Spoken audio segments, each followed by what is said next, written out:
it's pretty common for people to post polls or questions in online groups, like say for a certain MBTI type or Enneagram type, asking, what kind of music do you like to listen to, or what are your favorite kinds of movies? Are you a morning person or a night owl?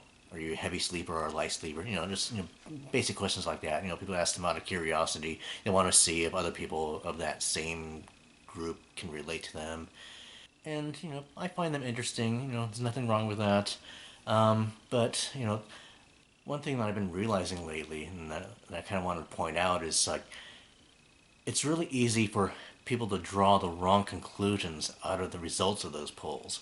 You know, what they don't realize is, you know, the group of people that they're polling is not necessarily an accurate representation of that group of people in the real world. You know, it's just a group of people that are in this particular online group.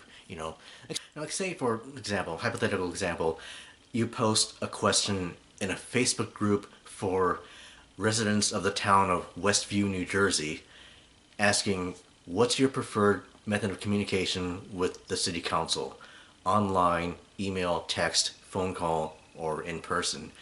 And you post it as a poll and you get the results, and it shows like an overwhelming majority prefer online communication.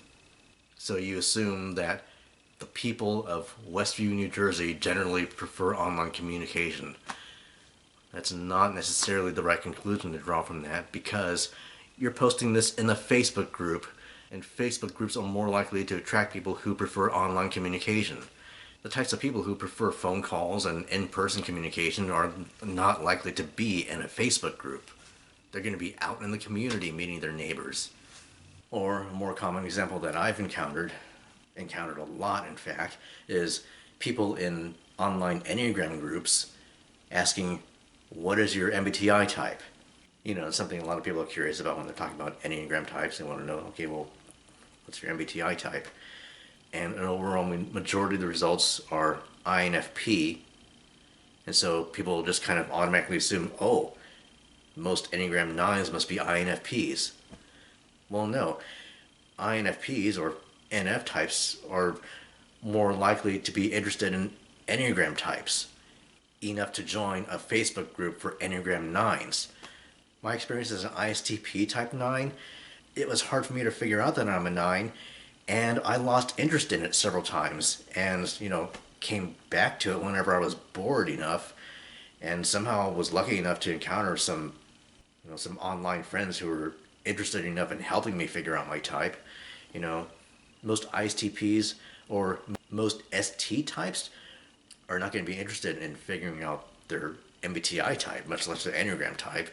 That's why you hardly ever see any, ISTJs or ESTJs in the MBTI groups. And that's why you don't see too many ST types in the poll results in any Enneagram group. But, there's probably plenty of them out there in the real world. But again, there's nothing wrong with that poll in itself if you're interested in finding out, the MBTI types of the people in that group. But, just don't take that and say, oh, yeah, this poll indicates that these are the most common MBTI types of this particular Enneagram type. And I've seen plenty of other examples of this. People asking the Enneagram group, how many of you suffer from depression or anxiety? And then, and it's not even a poll, it's just, asking a general question, and you get a whole bunch of comments that go, oh yeah, me, I suffer from this, yeah, me too. And then so you kind of think, oh, this means a lot of people of this Enneagram type, a lot of Enneagram type 9s must suffer from depression. No, first of all, you asked how many of you suffer from this condition.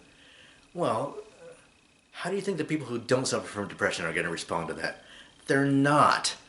They're just going to go, oh, this topic doesn't apply to me, and they're just going to keep on scrolling. They're just not even going to bother to answer, Sometimes I'll answer, nope, not me, just because I enjoy being contrarian sometimes, or just, this issue in itself bothers me, just the fact that, just because I notice that the trend is being misrepresented or whatever. But, for the most part, the results are going to be skewed just for these reasons. It's like a self-fulfilling prophecy or something. And there's also got to consider people suffering from depression or anxiety or ADHD or PTSD or whatever. Those are some of the reasons that brought them into the Enneagram group, or got them interested in personality types. Studying personality types was just another way of figuring out all these aspects about themselves that also contributed to these other conditions that they're experiencing. But it doesn't mean that a lot of type 9s or a lot of type 6s suffer from anxiety, and yet people tend to draw that conclusion just because of what they're seeing in front of them. I don't know. Maybe it just takes a TI user like me to point this out. Or, well, a TI user like me who doesn't relate to the topics being discussed, or, maybe just the fact that I'm living proof that their conclusions are wrong. I mean, not that one person's experience is proof, but maybe, you know what I mean. Right? Okay, maybe you don't. Online group polls don't accurately assess the real world. That's all I'm trying to say. Anyway.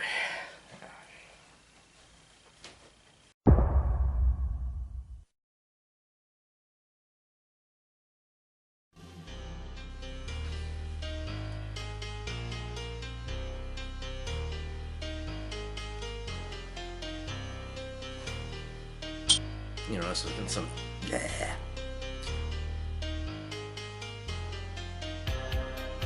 That's something a lot of people are curious about when they're talking about MBT.